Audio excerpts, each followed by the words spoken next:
Baik, Assalamualaikum warahmatullahi wabarakatuh. Perkenalkan, nama saya Sofi Laura Michila dengan NIM 22042323. Baik, saya akan mempresentasikan pada pertemuan 7 ini dengan judul pendukungan sistem informasi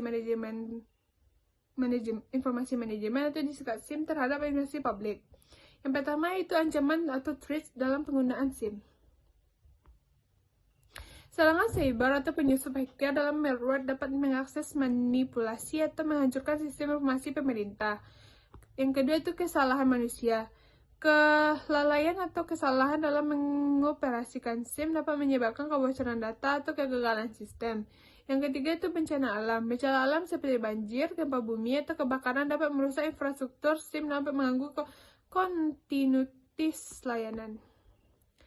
Yang selanjutnya itu kelemahan atau vulnerability dalam menggunakan SIM. Keamanan sistem. Yang pertama, kurangnya kontrol akses, protokol keamanan yang lemah, serta minimnya pembangunan sistem dalam membakukan SIM rentan terhadap ancaman. Yang kedua itu kualitas data. Data yang tidak akurat atau konsisten dapat menyebabkan pengambilan keputusan yang buruk. Selain itu kompetensi penggunaan. Kurangnya pelatihan atau keterampilan pengguna dapat menghambat pengambilan SIM dengan optimal. Selanjutnya itu virus dan dampak pada SIM. Yang pertama itu gangguan operasional. Virus komputer dapat menyebabkan sistem menjadi terhambat, macet, atau bahkan crash mengganggu layanan publik. Selanjutnya itu kebocoran data. Malware yang dapat mengakses atau mencari data sensitif mengancam privasi warga negara. Selanjutnya itu perusakan sistem. Virus yang menyebar dapat merusak atau menghapus file dan program penting yang memperparah kegagalan sistem. Selanjutnya itu biaya perbaikan, mengatasi dampak virus atau membutuhkan sumber daya atau anggaran signifikan yang menguras keuangan pemerintah.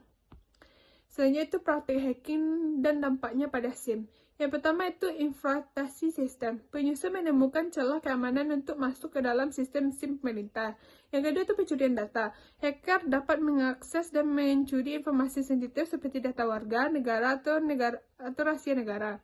Selanjutnya itu sabotase sistem. Setelah memperoleh akses, hacker dapat merusak, memblokir, atau melumpuhkan operasi SIM.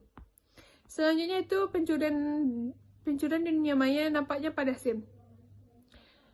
Kerugian finansial. Pencurian data atau keuangan atau penyalahgunaan anggaran dapat menyebabkan kerugian besar bagi pemerintah. Selain itu pencurian identitas. Akses ilegal ke data pribadi warga negara dapat menyebabkan untuk tindakan kejahatan. Selain itu kerusakan reputasi. Insiden pencurian data dapat menggoyahkan kepercayaan publik terhadap pemerintah. Selain itu masalah hukum. Pelanggaran hukum dapat pencurian data dapat memicu tuntutan hukum dan proses litigasi. Selanjutnya itu penggunaannya tidak sah di tempat kerja dan nampaknya pada SIM. Selain itu penyalahgunaan. Penyalahgunaannya itu akses legal ke data rahasia. Selanjutnya penggunaan data untuk tujuan pribadi, instalasi perangkat lunak dan ilegal.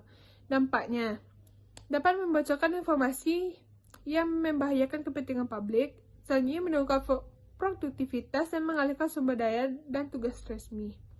Selanjutnya meningkatkan risiko malware dan kerentanan sistem keamanan. Baik, kesimpulannya, yang pertama itu perkuatan keamanan, yang kedua itu tingkatan kompetensi penggunaan, yang terakhir itu tingkatan kualitas data. Sekian, terima kasih.